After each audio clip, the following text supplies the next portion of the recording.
अच्छा विनीता जी,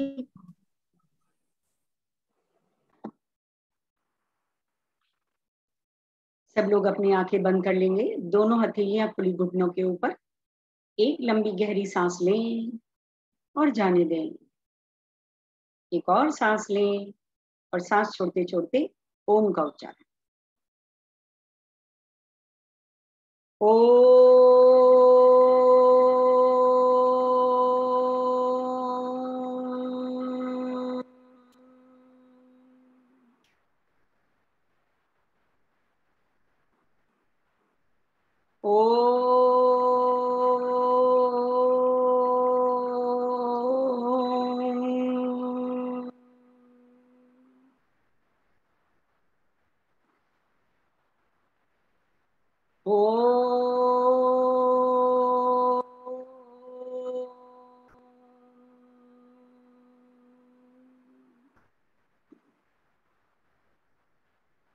गुरुर्ब्रह्मा गुरुर्विष्णु गुरुर्देवो महेश्वरा गुरुर्साक्षात् परं ब्रह्म तस्मै श्री गुरुवे नमः। ओम शांति शांति शांति। जय गुरुदेव। तो आज हम शुरू करेंगे अध्याय 8, गीता का 8वां अध्याय और श्लोक 15 से शुरू करेंगे। तो हमने अब तक किया 1 से 7 श्लोक। अर्जुन कृष्ण से प्रश्न पूछ रहे हैं, ब्रह्म क्या है, अध्यात्म क्या है, अधिभूत क्या है, अधिदेव क्या है, अधियज्ञ क्या है, कर्म क्या है, और मरने के समय संयमी मनुष्य कैसे आपको जानता है। और दूसरा हमने जो 8 से 14 श्लोक किए उसमें साधना के भिन्न आयामों पर चर्चा की गई और भगवान श्री कृष्ण अभ्यास योग और नान्य गामिना की चर्चा करते हैं कि अगर अनन्य भक्ति से, अनन्य भाव से कोई मेरी भक्ति करता है, पूजा करता है, तो सीधा वैकुंठ धाम जाता है। और आज हम करेंगे 15 से 22 श्लोकों में एक्सप्लेन किया है ब्रह्मन मैनिफेस्ट एंड अनमैनिफेस्ट से ऊपर है। इस संसार के सारे अनुभव की लिमिटेशंस वो सदा के लिए नहीं है।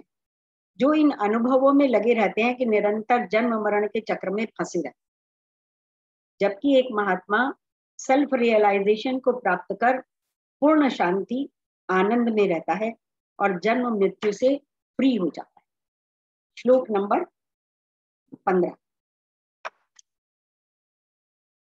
माम अपेत्य पुनर्जन्मम दुःखालयम अशाश्वतम न ब्रुवन्ति महात्माना संसिद्धिम परमाम गता।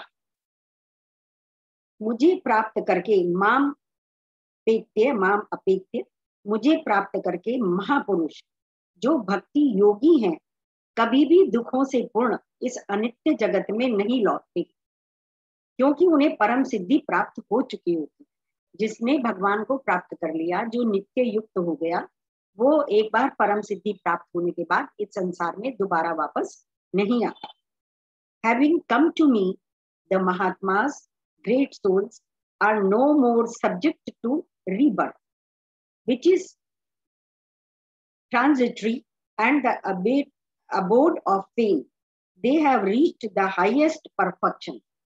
जिन्होंने हाईएस्ट परफेक्शन को प्राप्त कर लिया है वो रीबर्थ नहीं होता उनका। जन्म का मूल कारण है आत्म का अज्ञान। यही अज्ञान बार बार दुख स्वरूप इस संसार में हमें लाता है। कुछ जन ये सोचते हैं कि ये संसार बहुत मजेदार है, आनंद में स्थिति है। इस धारणा का कारण भी श्रेष्ठ का अज्ञान है। जिसने भी एक बार श्रेष्ठ का अनुभव कर लिया हो वह पुनः झोपड़ी पट्टी, अश्रेष्ठ, गरीबी, भूखलिसी में नहीं रह सकता। वो प्रयत्न कर श्रेष्ठ को ही अपनाना चाहता है। तो जिसने श्रेष्ठ का अनुभव कर लिया या अपने दिमाग में ये चिंतन कर लिया कि श्रेष्ठतम क्या है, फिर वो अश्रेष्ठ जो जीवन मरण का चक्र है, जो ये दुख परेशानियां, इन सबको फेस नहीं करना चाहता, पुनर्जन्म नहीं चाहता। जीवन के 5 पड़ाव हैं: जन्म, उन्नति, बीमारी, क्षय तथा मृत्यु, ये पांचों परिवर्तन दुखदायी। जो भी ये परिवर्तन हो रहा है हमारे जीवन में, ये हर समय, जब भी छोटे से बच्चे से बड़ा होता है, बड़े से फिर युवा होता है, युवा से जब वृद्धावस्था की तरफ जाते हैं, तो वो जो परिवर्तन होते हैं वो काफी दुखदायी होते हैं। कैसे होते हैं? देखो, जब बच्चे के दांत निकलते हैं तो परेशान, उसको लूज मोशंस हो जाते हैं, उसके दांतों में दर्द होता है, बड़ी मुश्किल से दांत निकलते है ना। इसी तरीके से बाल निकलने का, बाल कटने का, टूटने का, सफेद होने का, सब में दुखदायी। यदि जन्म के समय इस संसार में रोते हुए आते हैं, यदि ना रोए तो डॉक्टर पैर ऊपर कर मार मार कर रुलाते हैं। रोने का ज्ञान जीवन का सबसे पहला ज्ञान है। दूसरा पड़ाव परिवर्तन है, छोटे से बड़े होना, दांत टूटना आदि। बीमारी में कष्टदायी होती है, सभी को इसका अनुभव है। फिर शादी में दूसरे घर जाना, नए संबंधों में नया जीवन आरंभ में दुखदायी ही होता है। बुढ़ापा आना, शक्ति क्षीण होना, दांत गिरने, बाल झड़ने, झुर्रियां आदि, और अंत में मृत्यु का। परंतु मृत्यु का विचार भयावह लगता है, मृत्यु दुखदायी नहीं। कैसे मृत्यु दुखदायी नहीं? जब मृत्यु आती है, जब मृत्यु आ जाती है तो शरीर को चाहे आप जला लो, चाहे काट लो, चाहे कुछ करो, कोई पेन नहीं, दुखदायी नहीं। खाली उसके विचार मात्र से दुख और कष्ट होता है, डर लगता है, मृत्यु के विचार से भी डर लगता है। एक विद्यार्थी फेल होकर दोबारा उस क्लास में नहीं बैठना चाहता, और हम हैं कि ये विचार भी नहीं करना चाहते कि जीवन के उद्देश्य को, परम को, आत्म को प्राप्त ना कर सके तो पुनः फेल हुए विद्यार्थी के जैसे इस संसार में अकेले आना होगा। हम ये विचार भी नहीं करते कि अगर फेल हो गए ईश्वर प्राप्ति में तो हमें दोबारा आना होगा और अकेले आना होगा। अकेले आए हैं और अकेले जाएंगे। जब दोबारा आएंगे तो ये मित्र संबंधी, माता पिता, सब कोई भी नहीं मिलेंगे। पता भी नहीं होगा कि ये हमारे कभी पुराने माता पिता या संबंधी रहे हैं। इस प्रकार कृष्ण बता रहे हैं कि मुझे प्राप्त होकर महात्मा जन दुखालय स्वरूप, ये जो संसार है इसको कहा गया है दुखालय, अशाश्वत, जो शाश्वत नहीं है, हमेशा के लिए ये नहीं रहता है, पुनर्जन्म को नहीं प्राप्त होते। यानी जो महात्मा जन मुझे प्राप्त नहीं होते, इस दुखालय में पुनः पुनः आते रहते, वे परम सिद्धि को प्राप्त होते हैं, जो कृष्ण को प्राप्त हो जाते। अब ब्रह्म भुवना भुवनान लोका पुनः वर्तिनो अर्जुना माम उपेत्य तू कौन्तेय पुनर्जन्म न विद्यते। इस जगत में सर्वोच्च लोक से लेकर निम्नतम सारे लोग दुखों के घर हैं, जहां जन्म तथा मरण का चक्कर लगा रहता है।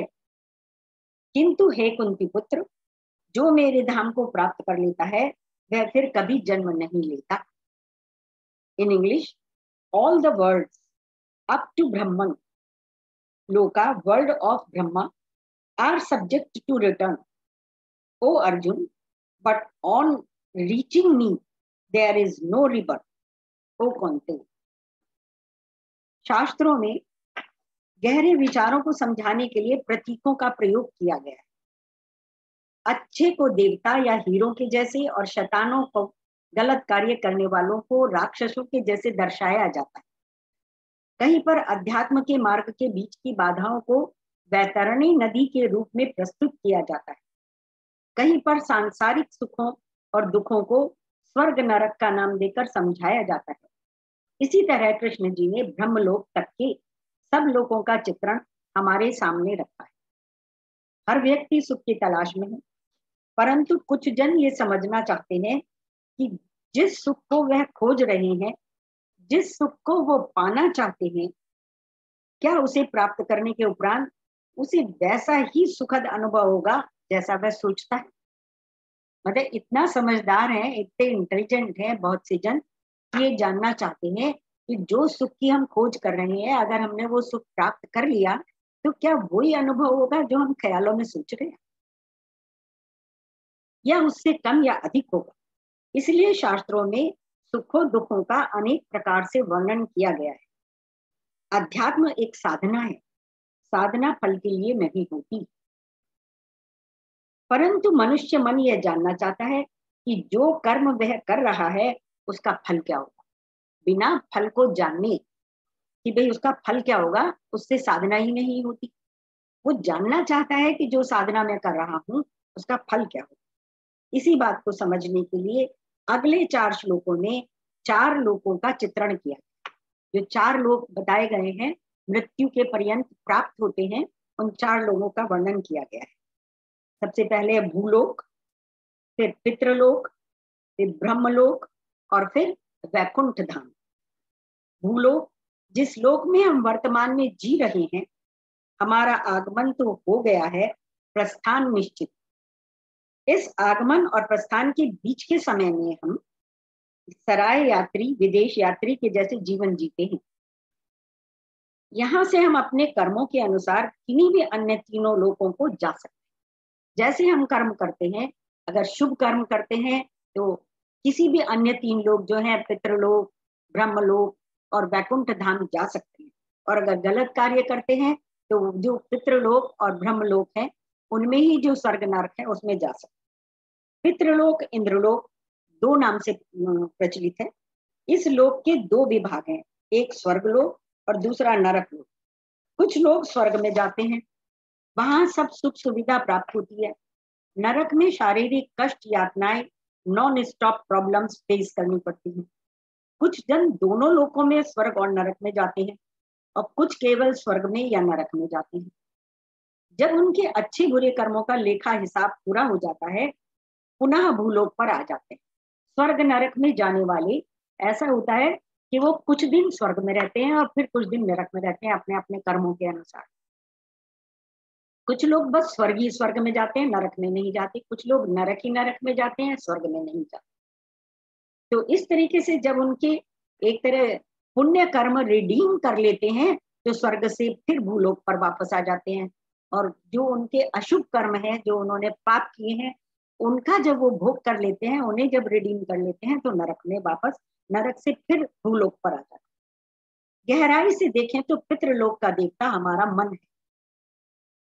फॉर एग्जाम्पल, आप किसी कंपनी में सेल्समैन हैं और आपने उसमें बहुत अच्छा कार्य किया, मैक्सिमम सेल्स की, तो कंपनी आपको 1 सप्ताह के लिए पूरे परिवार के साथ यूरोप ट्रिप पर अपने खर्चे पर भेजती है। आप 8-10 दिन एंजॉय करके पुनः अपने संसार में आ जाते हैं। तो ये है स्वर्गलोक का अनुभव कि आप स्वर्गिक आनंद प्राप्त करके 1 हफ्ते, 10 दिन, 15 दिन, जितना भी आपका पैकेज बनता है, उनको रिडीम करके अपने पुण्य कर्मों को वापस आए। इसके विपरीत, आप कहीं घूमने गए और रास्ते में कार खराब हो गई और आपको किसी गांव जैसी जगह पर, सराय या किसी के यहाँ रुकना पड़ा। वहां के उल्टा सीधा खाने से तबीयत खराब हो गई और डॉक्टर भी सुविधा उपलब्ध नहीं हो पा रही है। वहां आपको जितना समय बिताना पड़ा वह नरक के अनुभव के समान है। वहां से कष्ट का समय बिताकर आप अपने संसार में वापस आ गए तो वो हो गया नरक तुल्य अनुभव। इस प्रकार स्वर्ग नरक कोई भौगोलिक स्थिति नहीं है, मन की स्थिति है। यदि शास्त्रों की कथाएं पढ़ें तो स्पष्ट होगा, इंद्र हमेशा कुछ ना कुछ गलत कार्य करते रहते हैं, फिर श्री विष्णु और सदाशिव के पास भागते हुए जाते हैं। तो हमारा मन हमें नरक और स्वर्ग में धकेलता है और जब हम दुखों में डूबते हैं तभी हम परमात्मा की ओर भागते हैं, तभी हमारा ध्यान परमात्मा की ओर जाता है जब हम दुखों से परेशान हो जाते हैं। ब्रह्मलोक यह वह स्थिति है जहां मनुष्य में आध्यात्मिक इच्छाएं भी होती हैं और सांसारिक इच्छाएं भी होती हैं। इस स्थिति में मनुष्य राम भी चाहता है और आराम भी, काम भी चाहता है। इस मानसिक स्थिति का मनुष्य ब्रह्मलोक में रहता है। ब्रह्मलोक में ब्रह्मा जी के साथ सरस्वती विराजमान है। यहाँ जीव सांसारिक सुखों के साथ साथ अपनी आध्यात्मिक इच्छाओं को भी पूरा करता है। ब्रह्मलोक में रहने के उपरांत जीव सीधा वैकुंठ धाम जाता है, वापस भूलोक नहीं आता। और वैकुंठ में रहने के बाद जीव विष्णु जी में लीन हो जाता है। वैकुंठ धाम किसे कहते हैं? इस स्थिति में पहुंचने के लिए मनुष्य को अथक प्रयास करने पड़ते हैं, जिसे वैतरणी नदी का प्रतीक बताया गया है। वैकुंठ धाम में सिर्फ विष्णु जी का वास है। एक बार जो जीव वैकुंठ धाम पहुंचता है वह विष्णुमय हो जाता है और फिर उसमें और विष्णु में कोई भेद नहीं रहता। कुछ साधकों के दिमाग में यह विचार घूमने लग गया होगा कि ब्रह्मलोक सबसे अच्छा है, यहाँ सांसारिक सुख की भी आप इच्छा कर सकते हैं और आध्यात्मिक उन्नति भी साथ साथ मिलती है। परंतु ब्रह्मलोक में एक मुख्य समस्या है जिस पर श्री कृष्ण जी अगले श्लोक में रोशनी डाल रहे हैं। सहस्र युग पर्यंतम अर्हद ब्रह्मणो विदुः रात्रिं युग सहस्रांता ते अहोर भावी दो जना। मानवीय गणना के अनुसार 1000 युग मिलकर ब्रह्मा का एक दिन बनता है। 1000 युग मिलकर ब्रह्मा का एक दिन बनता है और इतनी ही बड़ी ब्रह्मा की रात्रि होती है। In English, the people who knows the day of Brahma, which ends in 1000 yugas ages, and the night which ends in 1000 yugas ages, they know day and night. 1000 युग का एक एक दिन और एक रात, ये ब्रह्मा की तात्पर्य। मनुस्मृति के अध्याय 1 में 64 से 73, 64 से 73 श्लोक तक इस विषय पर गहरी चर्चा की गई है कि ब्रह्मा जी के दिन को कल्प और रात्रि को प्रलय कहते हैं। ब्रह्मा जी का कल्प अर्थात एक दिन महायुग है तथा ब्रह्मा जी की प्रलय अर्थात रात्रि भी महायुग। शास्त्रों के अनुसार एक महायुग में सांसारिक 43,20,000 वर्ष होते हैं। एक कल्प में 43,20,000 वर्ष होते हैं। जिस तरह सुबह सत्व, दोपहर को रजस और शाम को तमस होता है, इसी तरह युग की शुरुआत होती है। पहले सतयुग शुरुआत में होता है जो 17,20,000 वर्ष, उसके उपरांत त्रेता युग आता है जिसकी उम्र 12,96,000 वर्ष, तथा तत्पश्चात द्वापर जो 8,64,000 वर्ष का माना जाता है, और सबसे आखिर में है कलयुग जहां हम इस समय जी रहे हैं, वह 4,32,000 वर्ष का माना जाता है। बात पर बात निकली तो ये जान लें अभी कलयुग आरंभ हुए मात्र 5,000 वर्ष। लोग बात कहते हैं प्रलय आने वाली है, प्रलय आने वाली है, तो उनका कोई प्रलय वाला अभी नहीं आने वाली है। अभी 4,32,000 वर्ष में से 5,000 घटा दो तो 4,31,000, 4,27,000 वर्ष अभी बचे हैं कलयुग।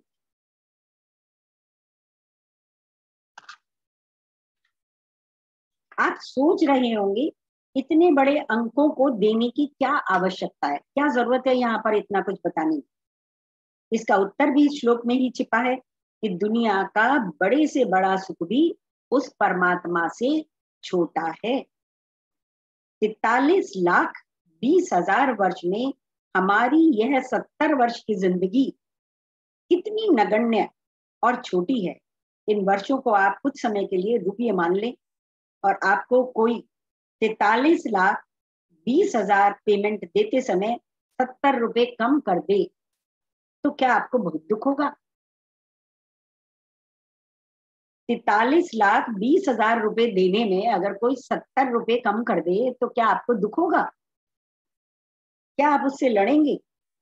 इसीलिए कृष्ण जी कहते हैं कि तू रात दिन की इस वास्तविकता को जान कि कितना विशाल, कितना अनंत है, और ज्ञानी हो जा।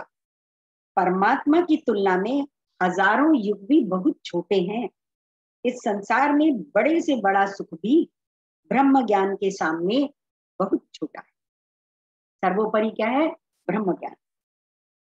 अव्यक्ताद व्यक्त सर्वा प्रभवन्त्य हरागमे रात्र्यागमे प्रलीयन्ते तत्रैव अव्यक्त संज्ञके।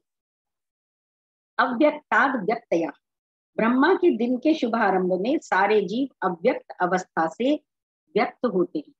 जब ब्रह्मा का दिन शुरू होता है तो जो भी अव्यक्त हैं, जैसे दिन सुबह शुरू होता है तो हम सुबह सोकर उठते हैं और व्यक्त हो जाते हैं, अपने अपने कामों में लीन हो जाते हैं।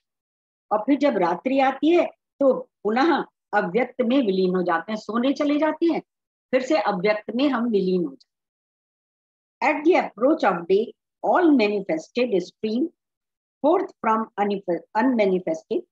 At the approach of night, they dissolve there only in what is called the unmanifested. जब रात्रि आती है तो हम सब सो जाते हैं, तो हम अनमैनिफेस्ट हो जाते हैं, दिखाई नहीं देते, व्यक्त नहीं होते। और जब प्रातः होती है, दिन शुरू होता है, तो हम व्यक्त हो जाते हैं, अपने अपने कामों में लग जाते हैं। हर मनुष्य जब प्रातः सोकर उठता है तो सूर्य उगने से पहले का समय अमृत वेला ब्रह्म मुहूर्त कहलाता है। यह समय एक तरह का सतयुग होता है। सूरज उगते ही रजस अपने आप को प्रकट करता है। इसी कारण प्रवृत्ति में स्थित प्राणी मात्र अपनी गतिविधियों को कार्यशील कर देते हैं। यह एक प्रकार से त्रेता एंड द्वापर युग का प्रतीक है। दोपहर का समय जो होता है, जब सूरज उगने के बाद से लेकर दोपहर तक का समय, ये हो जाता है त्रेता और द्वापर। निद्रा और प्रमाद का प्रभाव फैलने लगता है। जैसे ही शाम ढलते ढलते मनुष्य धीरे धीरे तमस के चंगुल में फंसने लगता है, नींद आने लगती है, उदासी आने लगती है। इस समय भोग विलास, मांस मदिरा इत्यादि तामसिक गुण अधिक प्रभावित करने लगते हैं। यह एक तरह का कलयुग है। जब आपका शाम को आलस से आने लगे, प्रमाद आने लगे, सोने का मन करने लगे, भोग विलास का मन करने लगे, शराब पीने का, नॉन वेज खाने का, पार्टी करने का मन करने लगे, कि ये तामसिक प्रवृत्ति प्रबल होने लगती है और ये हो गया है कलयुग का समय। इसी कारण सभी शास्त्र सुबह ब्रह्म मुहूर्त की महिमा का अत्यधिक गुणगान करते हैं। गीता जी में कृष्ण कहते हैं कि जो योगियों के लिए दिन है वो भोगियों के लिए रात। अब मान लीजिए योगी है, वो तो सारा दिन सुबह 4 बजे से उठ के और अपनी तपस्या में लग जाते हैं। अब भोगी की क्या हो रही है, वो रात हो रही है। अब भोगियों के लिए जो दिन है, भोगियों के लिए दिन जो है वो योगियों के लिए रात है। योगी उस समय सोते हैं। बिल्कुल ऑपोजिट दोनों की कार्यशैली रहती है। एक दिन रात का चक्कर कल्प और प्रलय का प्रतीक है। आपकी जैसी भावना होगी वो दिन आने पर वैसी ही प्रकट हो जाए। उदाहरण के लिए आप में डॉक्टर की वासना, प्रवृत्ति या स्वभाव है, तो सुबह होते ही आपका संसार उसी प्रवृत्ति के अनुसार व्यक्त होना शुरू हो जाएगा। रात का समय आते आते आपकी सारी प्रवृत्तियां प्रकट होते होते आपका मन प्रलय की तरफ विराजमान हो जाएगा। सारी प्रवृत्ति एक तरफ होने के बाद रात का समय आएगा तो आपका मन सोने के लिए, आराम विश्राम करने के लिए होने लगेगा। तो सारी वृत्तियां क्या होंगी, अव्यक्त हो जाएंगी। जब आप गहरी नींद में होंगे तो डॉक्टर स्वभाव अप्रकट हो जाए। जो भी आप हैं, जो भी आपका स्वभाव है, जो भी आप कार्य करते हैं, जब आप नींद में होंगे सब कुछ अप्रकट हो जाएगा, सब प्रलय में लीन हो जाएगा। दिन भर चलने वाली ये वासनाएं दिन के अंत के बाद भी खत्म नहीं होती। आपने देखा दिन अंत हो गया, हम प्रलय में भी चले गए, पर ये वासनाएं खत्म नहीं होती, बस मात्र अव्यक्त हो जाती। उस समय दिखाई नहीं देती, व्यक्त नहीं होती कि ये व्यक्ति क्या कर रहा है, क्या चाहता। जीवन की रात बीतने के बाद अगली सुबह अर्थात अगले जन्म में पुनः प्रकट हो। जो भी हम पिछले जन्मों में करते रहे हैं, वो जो हमारी टेंडेंसीज थी, हमारा स्वभाव था, वो अगले जन्मों में, जैसे सुबह प्रातः उठने के बाद हम फिर से वही डॉक्टर की प्रक्रिया करने लगते हैं, जो भी हमारा कार्य है वो स्वभाववश करने लगते हैं। ऐसे ही अगले जन्म में भी जो हमने यहाँ ये जन्म में किया है वो प्रवृत्ति वहां भी प्रबल होने लगती। देहांत के बाद तथा जन्म के बीच का समय प्रलय के समान। इधर तो मृत्यु हो गई, देहांत हो गया, जन्म अभी कहीं हुआ नहीं, तो जो बीच का समय है वो प्रलय काल के बीच में आ, यानी अव्यक्त हो गया, जैसे आप सोते में रहते। इसीलिए संत कहते हैं आप मरे तो जग प्रलय, हम मरे तो जग की जैसे प्रलय हो गई। ये खुला रहे।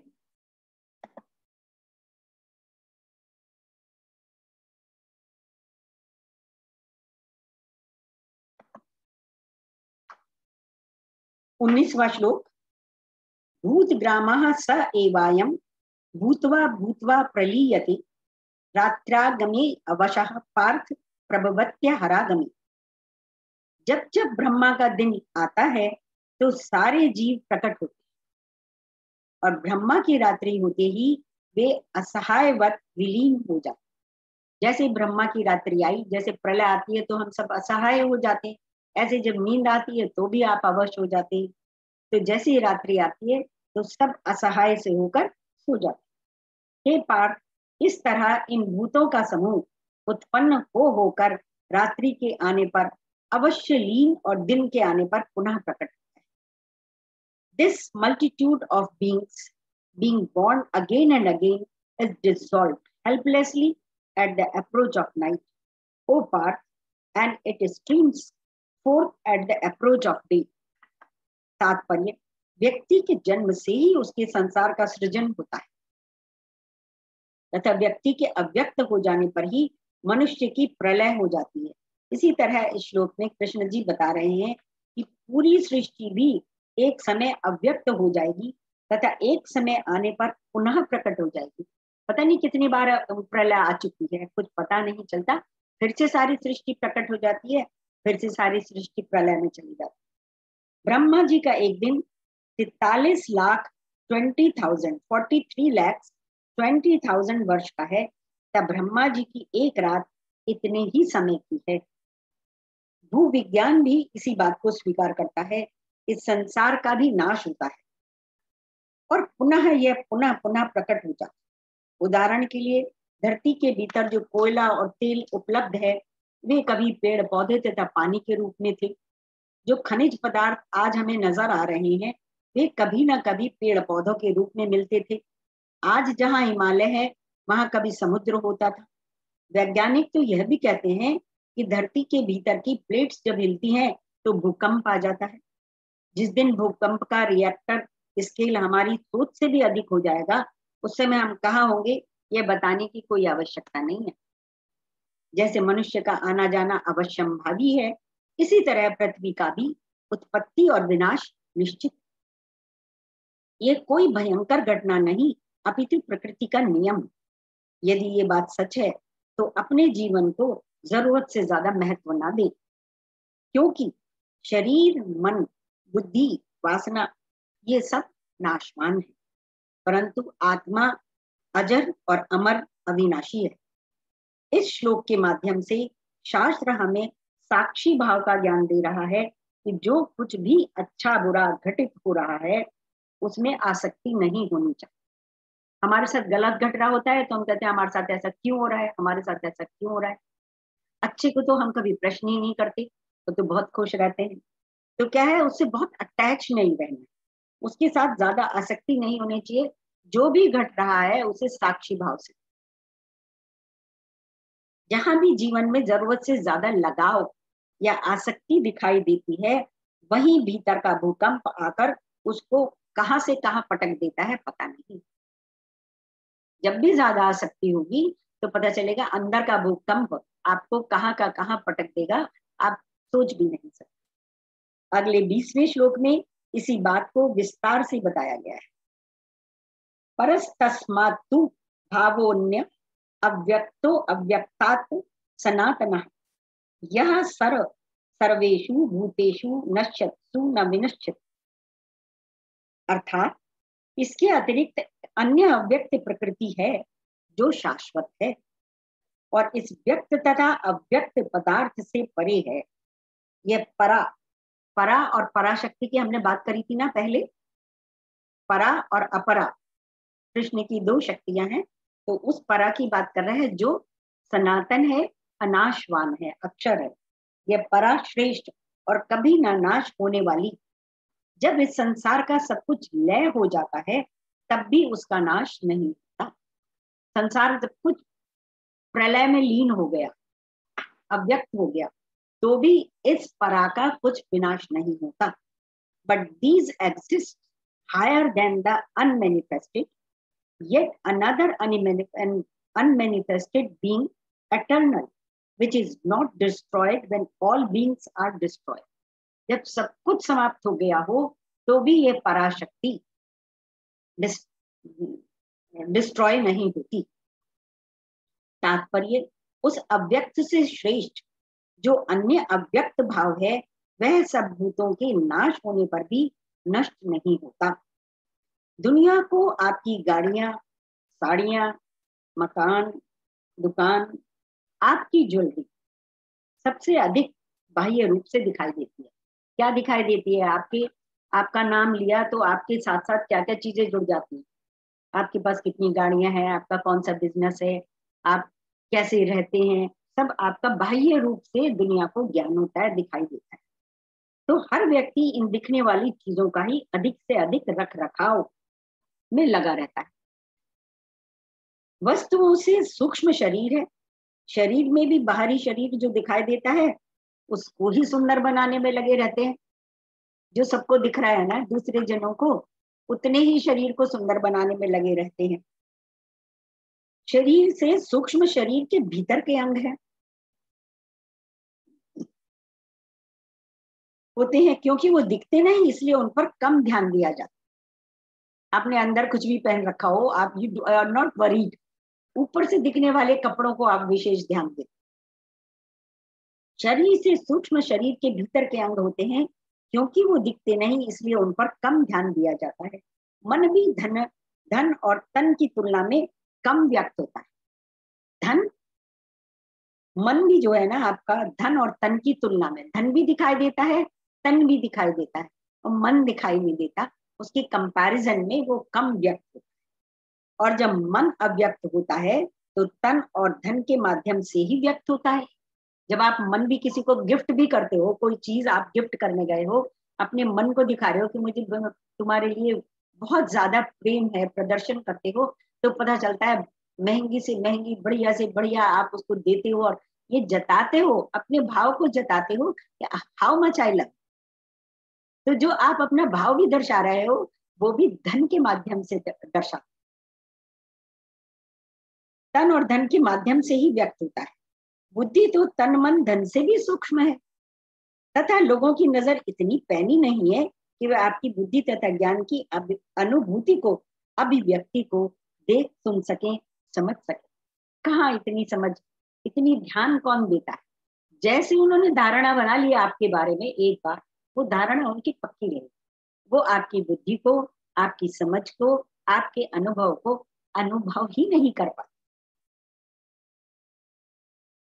तन मन धन बुद्धि पर तो फिर भी उसके व्यक्त भाव के कारण ध्यान दिया जाता है, परंतु वासनाएं तो अप्रकट ही, वो तो आपने भी किसी को प्रकट नहीं करी होती कि आपकी क्या इच्छाएं, तो समय आने पर प्रकट होती, अव्यक्त है। तथा उन वासनाओं के कारण ही बुद्धि में विचार और मन में इच्छा, वो तन में कर्म, वह संसार में धन की पैदावार होती। जैसी वासना होगी वैसे विचार हो जाएंगे, और उसी के हिसाब से जो आपका शरीर है वो कर्म करेगा। फिर से पढ़ती हूँ इस सेंटेंस को। वासनाएं भी अप्रकट हैं, अव्यक्त हैं, तथा उन वासनाओं के कारण ही बुद्धि में विचार, मन में इच्छा और तन में कर्म में धन की पैदावार हो। उन्हीं के कारण आप कर्म करते हैं और उन्हीं के कारण आप उजागर होते हैं। वासना बीज है, अप्रकट है। शरीर पेड़ है, प्रकट है। जैसे आपने कोई बीज बोया तो पेड़ निकल आता है ना, ऐसे ही पुराने हमारी कोई वासनाएं थी जिसके कारण, जिस बीज के कारण हमें ये जन्म मिला, ये जन्म मिला, हमारा जन्म हुआ, तो ये शरीर उस बीज जो अप्रकट है उसका प्रत्यक्ष रूप, बीज के कारण ही पेड़ है। परंतु उस अप्रकट वासना रूपी बीज पर विचार भी नहीं करते। इस श्लोक में कृष्ण जी अव्यक्त से श्रेष्ठ एक और अव्यक्त की चर्चा कर रहे हैं, जो उस अव्यक्त से भी श्रेष्ठ है। एक अव्यक्त वासना और दूसरा श्रेष्ठ अव्यक्त आत्मा। यह आत्मा अविनाशी, निराकार, निर्गुण, अचल है, सनातन है, स्वयंभू है, अचिंत्य है, अप्रकट है, अविचारणीय है, सत्य है, सुंदर है, शिव। आत्मा के इतने सारे पर्यायवाची, इतना कुछ है ये आत्मा, तो परम है। सब भूतों का नाश होने पर भी आत्मा का नाश नहीं होता। फॉर एग्जाम्पल, जेवर व्यक्त है, सोना अव्यक्त है। आप जब ज्वेलरी खरीदने जाते हो तो सोना नहीं खरीद रहे होते हो, आप ज्वेलरी खरीदते हो। आपने तो उसे जेवर को, व्यक्त को लिया, लेकिन उसका आधार सोना ही है, स्वर्ण ही है। जैसे लहरें व्यक्त हैं, समुद्र में आप खड़े हो जाओ किनारे पर तो लहरें आपको दिखाई देती हैं, वो व्यक्त है। और समुद्र का अथाह जल अव्यक्त। जिनके कारण लहरें उत्पन्न हो रही हैं, वो कारण पे आपका ध्यान नहीं जाता, आपका लहरों पर ध्यान जाता। इस प्रकार दो अव्यक्त शब्द का प्रयोग किया गया है। तो एक अव्यक्त का अर्थ है आत्मा, और एक का अर्थ है वासना। वासना जो हमने बात की, पिछले जन्म से लेकर आए हैं या अभी जो हमारी वासना है, वो बीज स्वरूप। तो वासना और आत्मा में, दोनों में क्या अंतर है? आत्मा अव्यक्त सनातन है, अविनाशी है, परंतु वासना सनातन नहीं, अविनाशी है। वासना कैन बी डिस्ट्रॉयड। अव्यक्तो अक्षर इति उक्तस्तमाहु परमां गति यह प्राप्य न निवर्तन्ते तद्धाम परमम मम। अर्थात जिसे वेदांती अप्रकट तथा अविनाशी बताते हैं, जो परम गंतव्य है, जिसे प्राप्त कर लेने पर कोई वापस नहीं आता, वही मेरा परम धाम है, परम धाम है। कृष्ण जी बता रहे हैं कि जिसे वेदांती, जो हम वेदांताचार्य जी को जानते हैं इस समय, शिवेंद्र नागर जी को, पार्थसारथी जी को, बहुत सारे और पहले भी हो गए हैं, प्रभुपाद स्वामी जी, तो उन लोगों ने बहुत डिस्कस किया है इस बात को, जिसे वेदांती अप्रकट तथा अविनाशी बताते हैं, जो परम गंतव्य है, जहां जाना वाकई बहुत ही ज्यादा सौभाग्य और सफलता का सूचक है, जिसे प्राप्त कर लेने पर कोई वापस नहीं आता, वही मेरा परम धाम है। ऐसा बताया है कृष्ण जी। वो मेरा परम धाम है, जहां पर अगर एक बार आदमी चला गया तो परमानेंट उसको रेजिडेंस, परमानेंट उसको विष्णु में समाहित होने का वो मिल जाता है। The unmanifested is called the imperishable. It is said to be the ultimate goal. Those who really it do not return, that my supreme abode. वो इतना सुंदर उनका धाम है कि वहां से कोई वापस भूलोक पर नहीं आता। तात्पर्य, अव्यक्त अक्षर है। अक्षर का हमने किया था ना, अक्षर जो नाश नहीं होता, अक्षर है। इसको परम गति कहा गया है, जिसको प्राप्त होकर पुनः नहीं लौट, वह परम धाम। मनुष्य का लक्ष्य उस परम तक पहुंचना है, जो अव्यक्त, अक्षर, अविनाशी और सनातन इत्यादि है। यह स्थिति ही परम गति है। गति अर्थात चलना, और परम गति जहां गति की आवश्यकता ही ना पड़े। जब आप गंतव्य पर पहुंच गए तो वहां से कहाँ जाओगे? वो तो परम धाम पहुंच गया, गंतव्य पर पहुंच गए, उसके बाद गति की आवश्यकता ही नहीं। परम लक्ष्य गंतव्य पर पहुंचना। हम संसार में पुनः पुनः तभी आते हैं जब ब्रह्म ज्ञान न हो। अगर ब्रह्म ज्ञान एक बार ये हो जाए कि हमारे जीवन का उद्देश्य क्या है, तो फिर आपको प्रॉब्लम नहीं होगी। एक बार ब्रह्म ज्ञान हो जाए तो संसार में दोबारा जन्म नहीं लेते। जैसे 12वीं की परीक्षा पास करने पर दोबारा स्कूल में एडमिशन नहीं लेते, और केवल स्कूल से ही मुक्ति नहीं, उस सोच से भी वैराग्य हो जाता है कि अभी स्कूल जाना है, अभी एग्जाम आने वाले हैं, ये सोच से भी मुक्त हो जाता है।